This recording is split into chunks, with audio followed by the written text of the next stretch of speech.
नमस्कार मुलांना, Excel tuition या चॅनलमध्ये तुमचं सर्वांचं स्वागत आहे। या व्हिडिओत आपण मामाच्या गावाला जाऊया या धड्यावर इयत्ता 6वी साठी काही MCQ पाहणार आहोत। तर सुरू करूया। मामाच्या गावाला जाऊया। क अचूक पर्याय पुढे अशी खूण करा। पहिला, लेखकाच्या मामाचे घर डॅश। अ खालच्या वाड्यावर क, मधल्या वाड्यावर ब, पुढच्या वाड्यावर ड, वरच्या वाड्यावर। आणि ह्याचं बरोबर उत्तर आहे क, मधल्या वाड्यावर। दुसरा प्रश्न, मामाचे घर भरल्या गोकुळासारखे भासायचे डॅश। अ सणासुदीच्या दिवशी ब, मे महिन्यातील सुट्टीत क, काल्याच्या दिवशी ड, होळीच्या दिवशी। आणि याचा बरोबर पर्याय आहे क, काल्याच्या दिवशी। आता आपण पुढचा प्रश्न पाहूया। खालील अ आणि ब गटातील शब्दांच्या जोड्या जुळवा। अ गट आहे आणि ब गट आहे। अ गटात गुरांच्या गळ्यातील रंगीत गोंडे, याचं आता या गटात आपण बरोबर उत्तर पाहूया। तर याचं बरोबर उत्तर आहे झाडाच्या सालीपासून तयार केलेली। दुसरा, वाटेवरचा रानमेवा, याचं बरोबर उत्तर आहे हसोळी।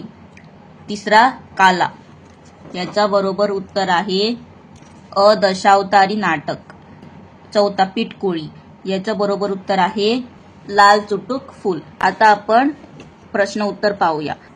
पहिला प्रश्न, लेखकाच्या मामाचे घर कसे होते? उत्तर, लेखकाच्या मामाचे घर मातीचे पण भले मोठे होते।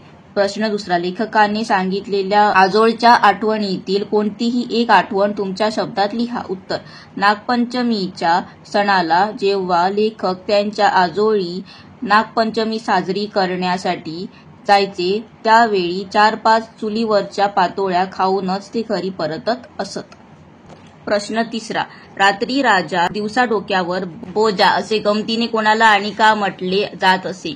उत्तर, रात्री राजा व दिवसा डोक्यावर बोजा असे गमतीने रंगभूमीवरील किंवा दशावतारातील नाटके करणाऱ्या माणसांना म्हटले आहे।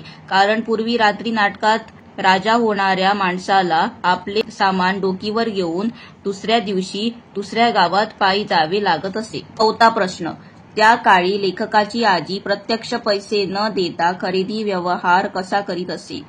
उत्तर, त्या काळी लेखकाची आजी प्रत्यक्ष पैसे न देता खरेदी व्यवहार कॅशलेस करायची। खाजे विकणाऱ्या दुकानदाराला मे महिन्यात आजी काजू देऊन अलिखित व्यवहार करत असे।